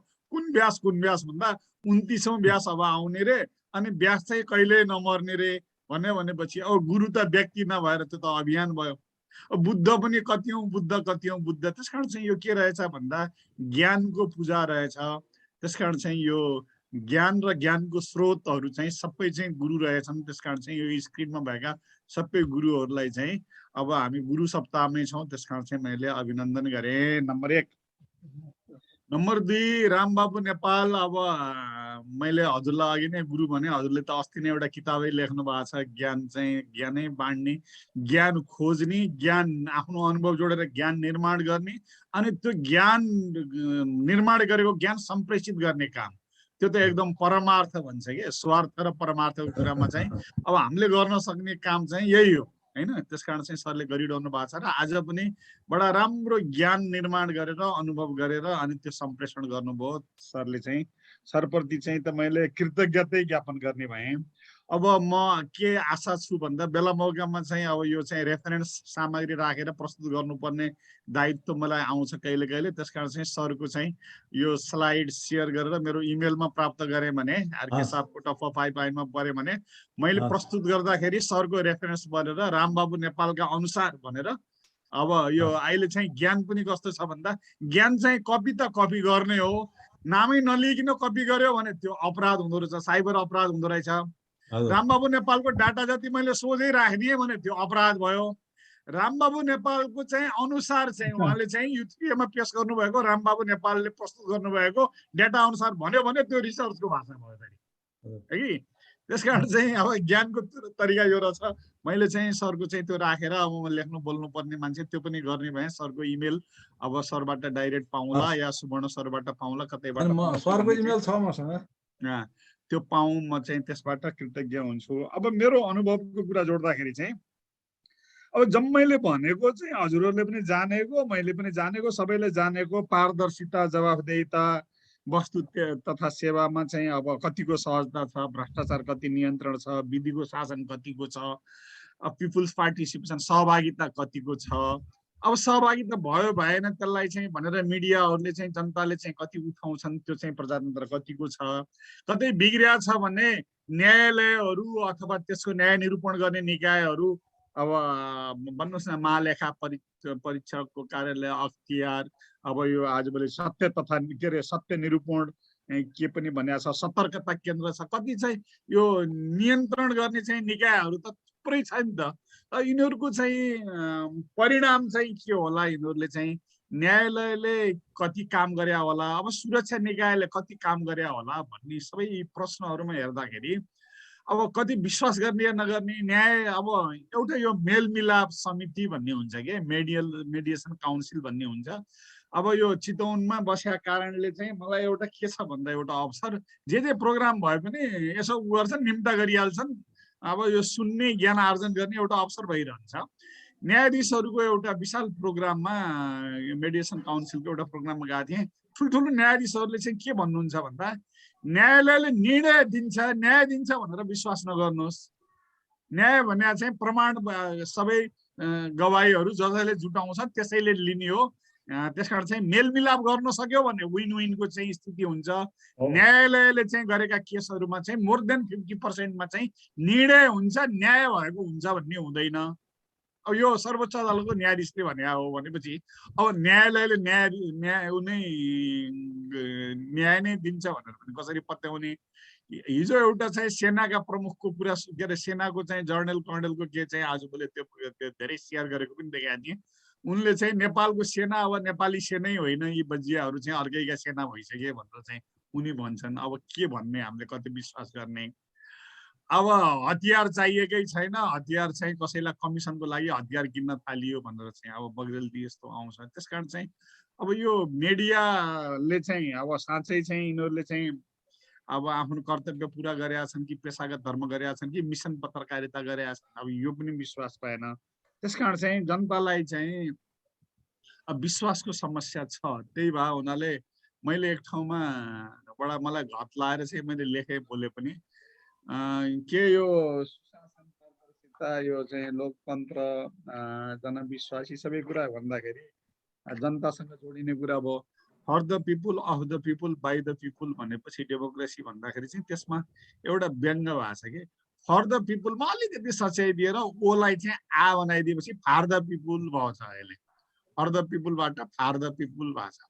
अफ द पिपुलको सट्टा ओएफ भएका ठाउँमा double F OFF of the people भएको छ। अब त्यो अफ द पिपुल भने अफ द पिपुल भयो, डबल एफ भयो। किन भन्दा सबै बोल्न त नेताहरूले जनताकै नागरिककै कुरा भन्छन्। हाम्रो दामोदर सरले जनता भन्नुहुन्न नागरिक भन्नुपर्छ भन्नुहुन्छ, सबै ठिकै हो कुरा भन्नुहुन्छ। नागरिककै कुरा भन्छन् सबैले भन्दाखेरि त, तर नागरिक कता छ 4 जना बसेर निर्णय गरेपछि त्यो चाहिँ पुरै 3 करोडले निर्णय गरे जस्तो हुन्छ। त्यो चाहिँ अब नागरिकै भएका हिसाबले हेर्ने हो भने लगभग 1.5 करोडले चाहिँ निर्णय गरे बराबर हुन्छ। त्यसकारण चाहिँ अफ द पिपुल भएको छ, जनताको मुख पनि बन्दै गरेको छ। अनि by the people by by the people भनेको ठाउँमा अब चुनावहरू चाहिँ सबै चुनाव महँगो भयो भने हुनाले त अब भोट त किनेको भयो नि त, बियुआई बाई द पिपुल भयो। अब त्यसकारण चाहिँ फर द पिपुलको ठाउँमा फार द पिपुल भयो, अफ द पिपुलको ठाउँमा ओएफएफ द पिपुल भयो, बिवाई बाई द पिपुलको ठाउँमा बियुआई बाई द पिपुल भयो। यो चाहिँ डेमोक्रेसीको चाहिँ परिभाषा जुन थियो त्यो परिभाषै चाहिँ बिग्रियो भन्ने चाहिँ आजभोलि यस्तो लाग्न थालेको छ। त्यसकारण चाहिँ अब मेरो यति नै कुरा भनिसकेपछि रामबाबु सरसँग चाहिँ मेरो प्रश्न जिज्ञासा के मात्र रह्यो भन्दा एउटा मलाई चाहिँ त्यो स्लाइड चाहिँ इमेलमा पाउने इच्छा लाग्यो। अर्को रामबाबु सरको चाहिँ अब चाहिँ त्यतिको चाहिँ प्रोफाइल बनाइसकेको हाई प्रोफाइल भएको मान्छेले चाहिँ एउटा कान्तिपुरमा वा चाहिँ अब चाहिँ चलन चल्तीका पत्रकारहरूले चाहिँ कति चाहिँ अब सरलाई चाहिँ कतिको चाहिँ रेस्पोन्स गर्छन्, एउटा चाहिँ राम्रो आर्टिकल मिलाएर के लेख्नुहोस् सर भनेर भन्दाखेरि चाहिँ हाम्रो चाहिँ कतिपय चाहिँ यो चाहिँ ठुल्ठुलो चाहिँ अनलाइन सनलाइन पत्रिकाहरूमा लेखे मात्रै हो, नत्र यस्ता कान्तिपुर शान्तिपुर जस्ता पत्रिकाले त हामीलाई टेर्दैनन्। यता म पसलमा बस्ने मान्छेहरूलाई त हजुरहरूलाई चाहिँ टेर्छन् भने के लेख्नुहोस् भन्दा आजभोलि बग्रेलती के आएको छ भन्दा अब फेरि चाहिँ 2 दिन बन्द गर्न पर्ने भयो रे, नेपाल सरकारले चाहिँ यो चाहिँ बिदा शनिबार र आइतबार बिदा गर्नुपर्ने भयो रे भनेर छलफल चलिरहेछ। किन भन्दा तेल किन्नलाई पैसा पनि पुगेन रे, तेल पनि पुर्याउन सकिएन रे। अनि मेरो दिमागमा आएको र जम्मैले भनेको यो प्रदेश सरकार चाहिँ किन चाहियो होला, यो प्रदेशको कसैले यसको औचित्य देखेकै छैन। यो प्रदेश खारेज गरेर मात्रै बल्ल यो संविधान संशोधन गर। यो 77वटा जिल्ला विकास समितिका सभापति र उपसभापति चाहिँ 77 दुना चाहिँ गाडी चढ्ने किन चाहियो होला त्यहाँ।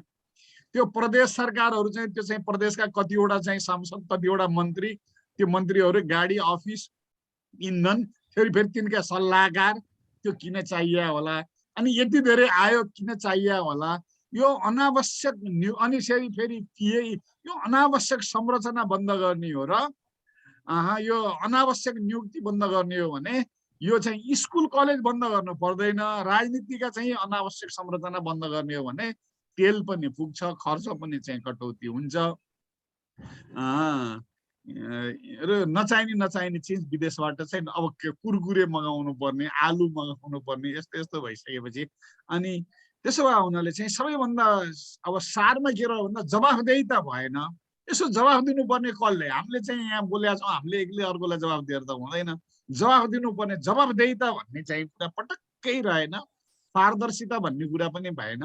त्यसो भए हुनाले अब सरहरूले चाहिँ यसरी हाम्रो प्रेजेन्टेसन गरेका कुरा चाहिँ बाहिर पनि लेखिदिनुहोस् र चाहिँ अलिकति चाहिँ हामी सबैले सेयर गरौँ र एउटा जनमत निर्माण गरौँ। अलि चाहिँ मिडियामा लेखौँ। अब चुनाव हुनुभन्दा पहिले अहिले चाहिँ श्रीलङ्काको चाहिँ हाउबुजी देखाएको छ। श्रीलङ्कासँग हामी किन डराउनु पर्यो? श्रीलङ्कासँग त नेता डराउनु न हो कि। त्यस कारण चाहिँ श्रीलङ्काको झस्किल त हाम्रा नेता झस्किनु पर्ने अवस्था चाहिँ त भाटे कारवाही गरेका छन् मान्छेले।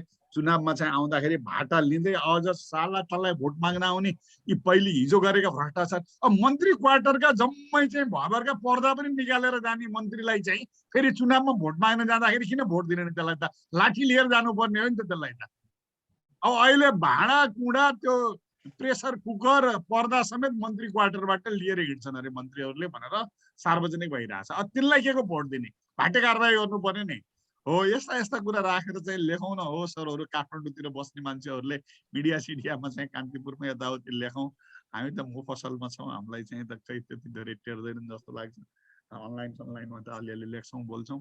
यति नै कुरा राख्दै साह्रै राम्रो प्रस्तुति छ रामबाबु सर। हजुरको चाहिँ भाषा शैली प्रस्तुति एकदमै चाहिँ शालीन प्रस्तुति, महत्त्वपूर्ण चाहिँ एकदम ज्ञान गुणको चाहिँ भण्डार प्रस्तुत भएको छ। म लाभान्वित भएको छु सर, म कृतज्ञ छु। ल मैले गुरुको दर्जामा चाहिँ नमन गरेँ। धन्यवाद, नमस्कार। हो सर, हस्, धन्यवाद, नमस्कार। अब दाजु मैले यहाँ दुईटा कुरा थपेँ। दामोदर दाइ बोल्नुभन्दा पहिला मैले दुईटा कुरा थपेँ। अहिले सरले बोल्नुभयो मैले राष्ट्रिय योजना आयोग आवश्यक छैन, त्यो भर्ती केन्द्र हो। किनभने योजना त्यो बटम अप एप्रोच हो भनेपछि माथिबाट आउँछ, माथिबाट आइसकेपछि सङ्घीय संसदबाट चाहिँ पारित हुन्छ। सङ्घीय संसदबाट पारित भएको योजना चाहिँ त्यो राष्ट्रिय योजना आयोगमा त्यो राख्न जरुरी छैन। योजना आयोग खारिज गर्नुपर्छ। नम्बर 1 सबभन्दा हाम्रो विकासको अवरोध भनेको राष्ट्रिय योजना आयोग भनेको चाहिँ तलबाट ढोकाबाट आएको कुराहरूलाई लुकाएर पालबाट चाहिँ छिराएर योजना बनाउने भनेको राष्ट्रिय योजना आयोग हो। त्यसैले राष्ट्रिय योजना आयोग यो देशको विकास हो भने 1 नम्बरमा त्यो काम छैन। दोस्रो कुरा, कर्मचारीलाई यो स्थायित्व गर्नको लागि लोकसेवा आयोग छ भने यो लोकसेवा आयोग खारिज गर्नुपर्छ। किनभने लोकसेवा आयोगले के गर्छ भने एकपटक त्यो लोकसेवा आयोग पास गरिसकेपछि उसले गलत गरे पनि सही गरे पनि जे गर्दा पनि उसलाई त्यो उसको अवधि नसकुन्जेलसम्म चलाउन सक्दैन। त्यसकारण लोकसेवा आयोग खारिज गर्नुपर्छ। राम्रो मान्छेलाई चाहिँ त्यो लामो समय यति वर्षको चाहिँ के भन्छ यो जागिर खाएको भनेर चाहिँ त्यो नम्बर राखेर त्यो गर्ने होइन कि कसले राम्रो गरेको छ, उसले 20 वर्ष काम गरेको छ, तर हिजो आउने 2 वर्ष अगाडि आउनेले 20 वर्षभन्दा 2 वर्ष आउने राम्रोले चाहिँ राम्रो रिजल्ट भएको काम गर्यो भने प्रमोसनमा त्यो 2 वर्षलाई गर्यो भने अरूलाई पनि मोटिभेट हुन्छ, त्यसकारण विकास हुन्छ। त्यसकारण यो लोकसेवा आयोग पनि हुन्न भनेर मैले लेखेकै छु दाजु, पहिला लेखेको थिएँ। त्यो राष्ट्रिय योजना आयोग खारिज हुनुपर्छ, अनि त्यसपछि यो लोकसेवा आयोग काम छैन, त्यसभन्दा पछि अब यो प्रदेशको त झनै कामै छैन। प्रदेशको त अब के भन्ने, अब यो ससुराली जाँदाखेरि पनि हेलिकप्टर चढेर जानुपर्ने भयो। अब त्यो कुरै छोडौँ, यसो त कुरै भएन। त्यो सबै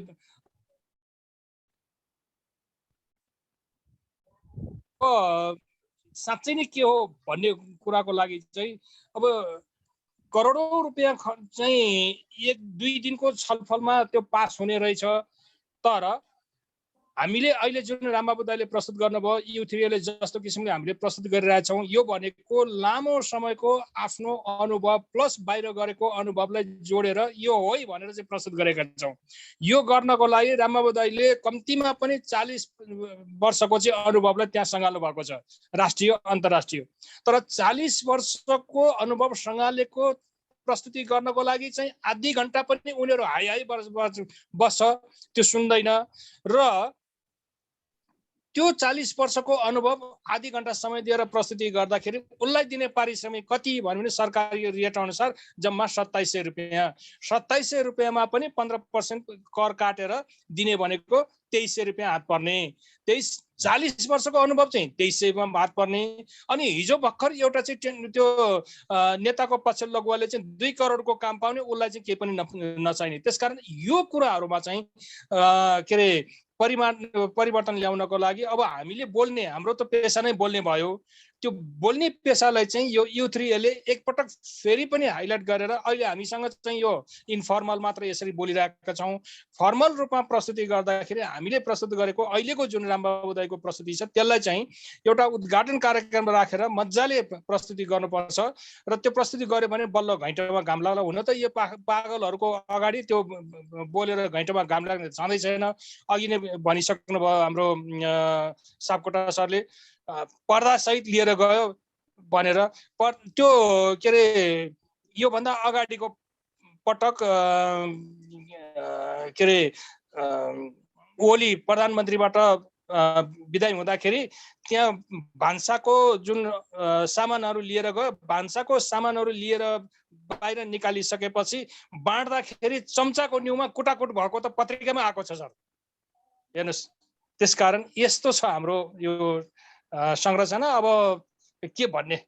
धन्यवाद दाइ, मैले यति भने। सरी, मैले चाहिँ दामोदर दाइको समय लिएकोमा माफ चाहन्छु। अब दामोदर दाइले मैले छोडिदिएँ। सबैलाई नमस्कार छ। अब आजको प्रस्तुतिलाई लिएर त अब रामबाबु सर यो फिल्डको एक्सपर्ट नै हुनुभयो, नेसनल मात्रै होइन इन्टरनेसनल। है रामबाबु सरको बारेमा चाहिँ नि मैले विस्तृत चाहिँ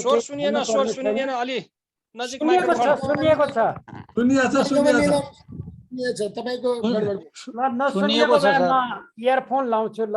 होइन होइन, हिम्मत सरकोमा केही खराबी छ, सुनिएको छ। होइन, म इयरफोन लाउँछु, अब सुनिन्छ ल। त्यसरी गर्नु तपाईकोमा केही डिस्टर्ब भयो?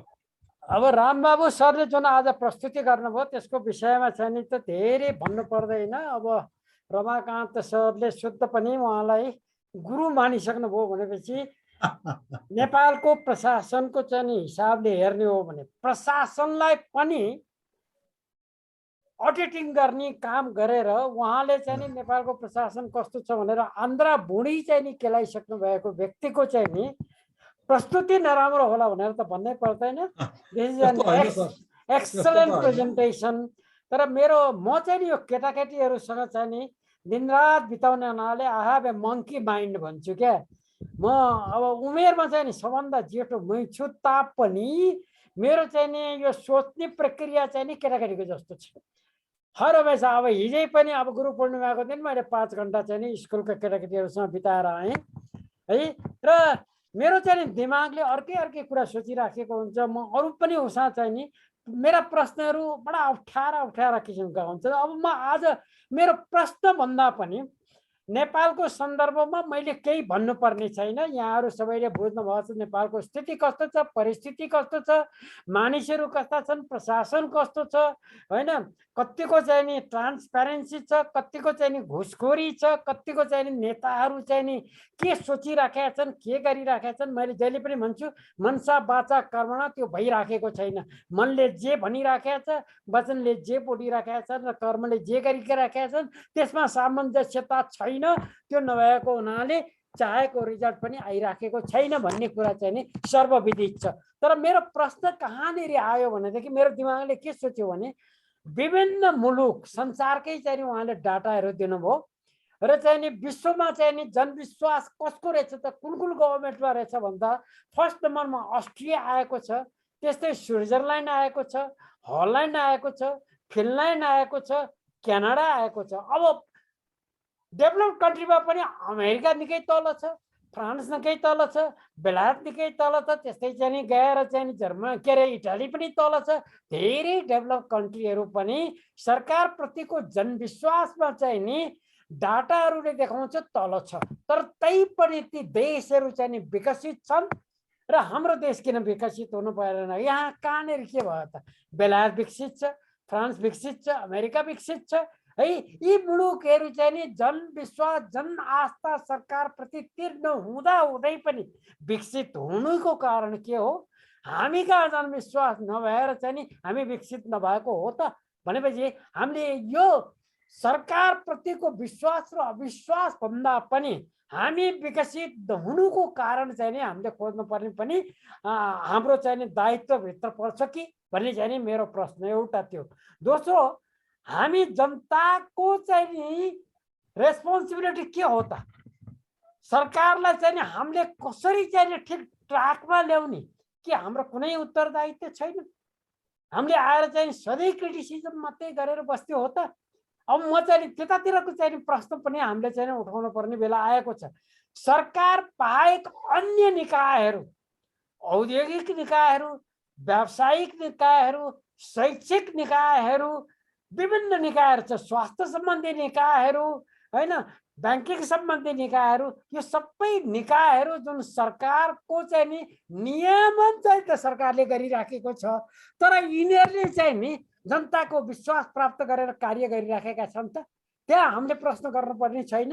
मैले चाहिँ नि त्यो पनि एउटा चाहिँ नि मेरो प्रश्न हो। त्यसैले देशमा भएका सरकारी निकाय बाहेक अन्य राष्ट्रको विकास गर्नु विकासका टेवा दिने निकायहरू जुन छन् त्यसले पनि जनताले चाहे अनुरूप, जनताले बुझे अनुरूप र उनीहरूले गर्नुपर्ने कर्तव्य उनीहरूले पालन गरेर जनताको विश्वास आर्जन गरेका छन् कि छैनन्? त्यो नभएको कारणले पनि हामी विकसित नभएका हौँ कि? एउटा प्रश्न त्यहाँ पनि आउँछ। त्यसैले यी प्रश्न र साथसाथै मेरा यी निकायहरूप्रतिको चाहिँ नि जनताको धारणा चाहिँ नि लाई पनि अध्ययन गर्नुपर्ने एउटा विषय हो कि भनेर चाहिँ नि मैले यो एउटा के अरे कपाल कोर्दाखेरि चाहिँ कपालको जगल्टो कि के भन्छ, गुजुल्टो भन्छ, त्यो गुजुल्टो जस्तै चाहिँ प्रश्न नै प्रश्नको चाहिँ नि राष्ट्रमा मैले यी दुई चारवटा अझ बढी थप प्रश्नहरू ल्याएर चाहिँ नि मैले चाहिँ नि रामबाबु सरको अलिकता यसमा प्रकाश पारिदिनुहुन्छ कि भनेर चाहिँ नि अनुरोध गरेँ। I have A monkey mind. यो मङ्की माइन्डले धेरै कुराहरू सोध्छ, मैले सोचे पनि त्यही हो है।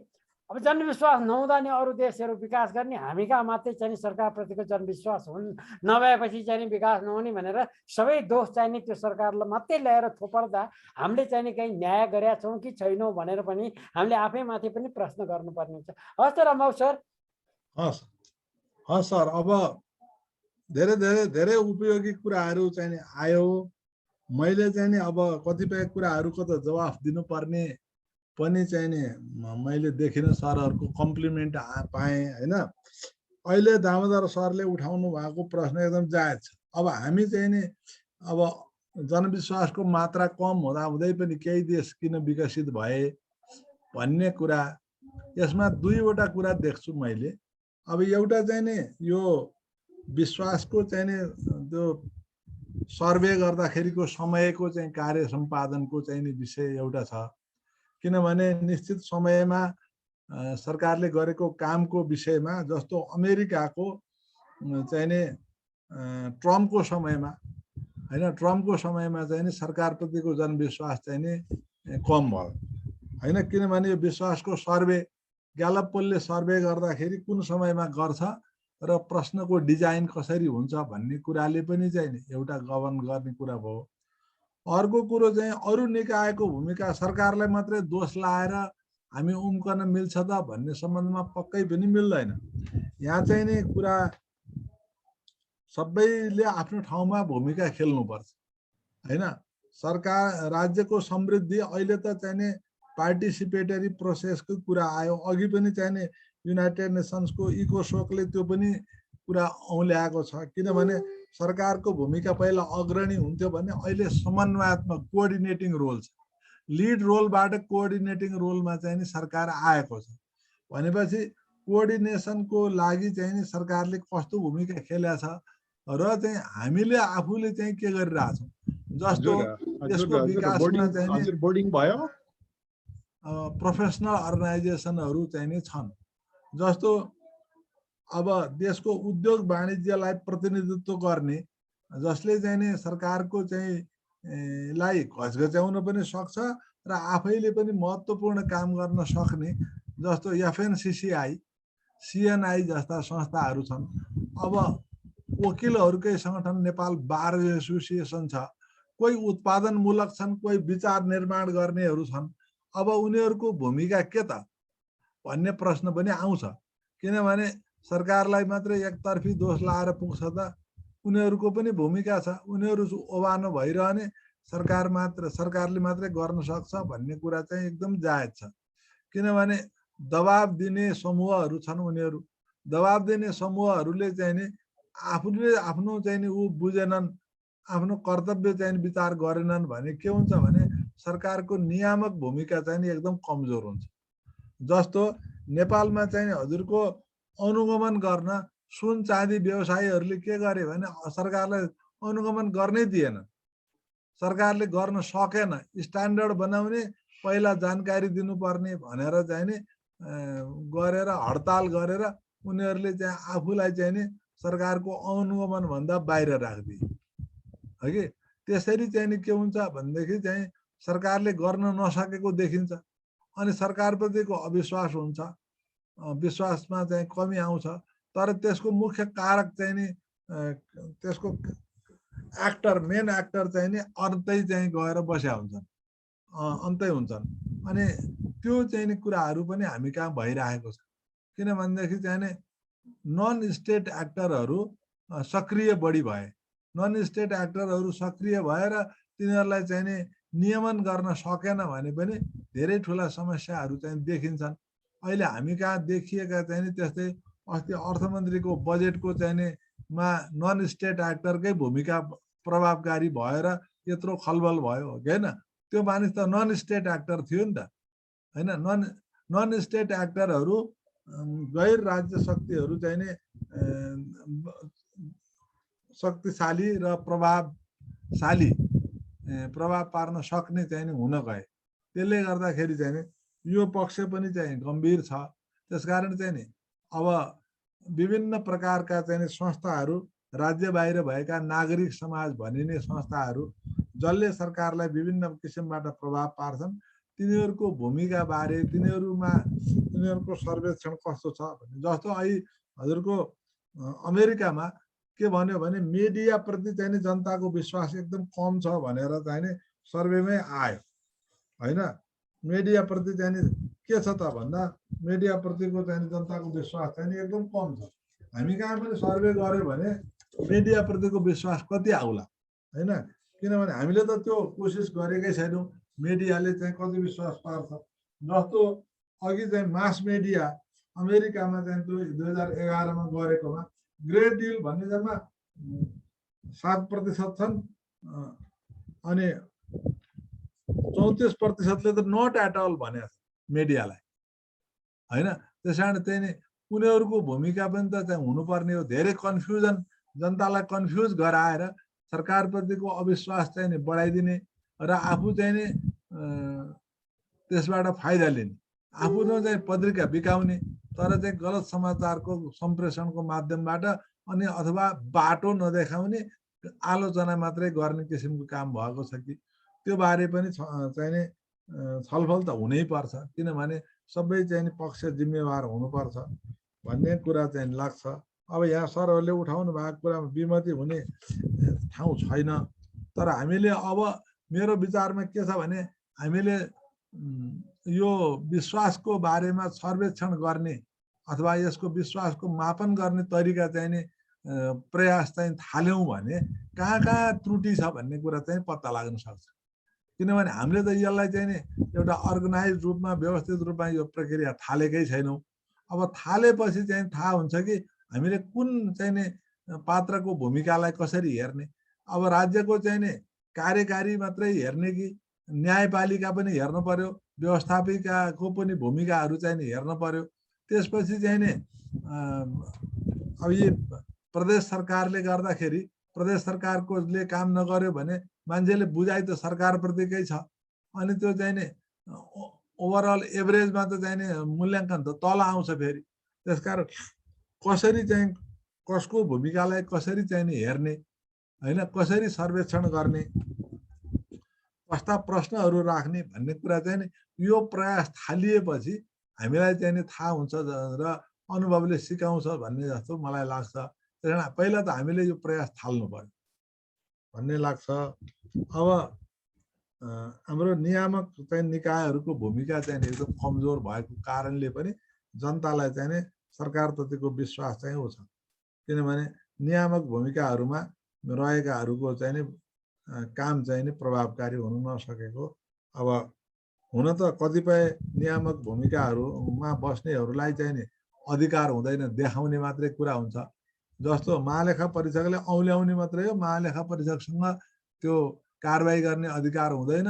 जति कुरा दिए पनि सरकारले कानमा तेल राखेर बसदिएर त्यसमा जवाफै नदिएपछि त के हुन्छ भन्दाखेरि महालेखाले त भन्दै त जानु पर्यो तर सुधार चाहिँ कहीँ पनि देखिएन। हामीले चाहिँ अनुभव गरेका छौँ। अब महालेखा परीक्षकले तपाईँको बेरुजु यति छ, यस्तो यस्तो चाहिँ कामहरू भयो भनेर चाहिँ नि भनिसकेपछि अब सचिवले चाहिँ सुन्यो ल म जान्छु भन्यो, त्यहाँबाट चाहिँ मैले गर्छु भनेर भन्यो। गएपछि विभिन्न किसिमका चाहिँ दाउपेचमा परेर गर्न केही पनि नसक्ने। हाम्रो नरकान्त अधिकारी अहिले स्वर्गीय हुनुभयो, उहाँ धेरै सिनियर महालेखा परीक्षक हुँदाखेरि अरू सचिव भन्दा धेरै सिनियर। अनि उहाँको बानी के थियो भनेदेखि अचम्मको बानी थियो, सचिवलाई चाहिँ फोन गर्ने त बेरुजु चाहिँ परेपछि ए सचिवजी तपाईँलाई पापको डर छैन भनेर भन्ने। अनि त्यहाँबाट पापको डर छैन भन्ने अनि त उनीहरू झस्कने भयो। पापको डर छैन भन्न त मिलेन, डर छ नि हजुर भनेपछि तपाईँको चाहिँ तपाईँले चाहिँ गर्नुपर्ने काम चाहिँ गर्नु भएन। यो ठाउँमा यसरी राष्ट्रिय सम्पत्तिको हिनामिना भइरहेछ, हाम्रो लेखा परीक्षकले औल्याएर ल्याछन्। यस्तो स्थिति कसरी पर्न गयो? तपाईँको कुनै संयन्त्र छैन त्यस्तो रोक्ने? यस्तो राष्ट्रिय सम्पत्ति हिनामिना हुँदाखेरि तपाईँलाई खबरै छैन कि तपाईँले खबर पाएर पनि काम गर्नु भएको छैन भनेर अनि सचिवलाई चाहिँ नि भन्नुहुन्थ्यो। अब अहिले चाहिँ के भयो भनेदेखि त्यस्तो चाहिँ गर्न सक्ने मान्छेहरू पनि चाहिँ कम भए। त्यसले गर्दाखेरि के भयो भनेदेखि अब यो बेरुजु औल्याउने, बेरुजु चाहिँ जस्ताको तस्तै बस्ने, औल्याउँदै जाने, थप्दै जाने तर कारबाही नहुने, इम्प्युनिटी अब दण्डहीनता चाहिँ नि एकदम अधिक भयो। त्यस्तो चाहिँ अवस्था छ। मैले अहिले अब यो कुराहरूलाई चाहिँ नि पत्र पत्रिकाको माध्यमबाट अरू कुराहरूबाट चाहिँ नि ल्याउने कोसिस गरौँला सर। अब कति हुन्छ कति सकिन्छ। अब अहिले अस्तिको छलफलमा मन्त्रीज्यूले सारांश बनाएर दिनु पर्यो भनेर मैले सारांश पनि बनाइदिएको छु। अब त्यसपछि मन्त्रीज्यूले के गर्नुहुन्छ, उहाँले पनि त्यहाँ आउँदाखेरि त यो विषय गम्भीर हो, यसलाई चाहिँ नि व्यवस्थित रूपमा चाहिँ नि सरकारले चाहिँ नि आफ्नो कामको चाहिँ प्रति कस्तो चाहिँ जनताको कस्तो छ धारणा त्यो त बुझ्नै पर्ने हो। हामी त चाहिँ आफूले मात्रै राम्रो काम गरेको छु भनेर हुँदैन, अरूले कस्तो मानिरहेछन् भन्ने कुरा पनि हेर्नुपर्छ। चुनावमा त हामीले विश्वास पाए जस्तै लाग्यो भन्नुभएको थियो है, तर यसको आवश्यकता चाहिँ महसुस चाहिँ गर्नु। सर मैले यति निवेदन गरेँ भन्नुपर्ने कुरा सरहरूको कमेन्टहरू सुने धेरै खुसी लाग्यो। ल अम्मा सरलाई देख्यौँ ल, हाम्रो हार्दिक संवेदना छ। सर आउनुभयो। धन्यवाद सर। अब यो रेकर्ड हटाइहाल्नु पहिला। सर आउनुभयो तपाईँ काठमाडौँ आउनुभयो सर? काठमाडौँ पुगेको छ नि सर, भर्खर धनगढी पुगेँ। ए म लगभग 7 बजेतिर पुग्ने बित्तिकै खोलेको थिएँ। रेकर्ड चाहिँ हटाइदिउँ सर है सर। हस्। नयाँ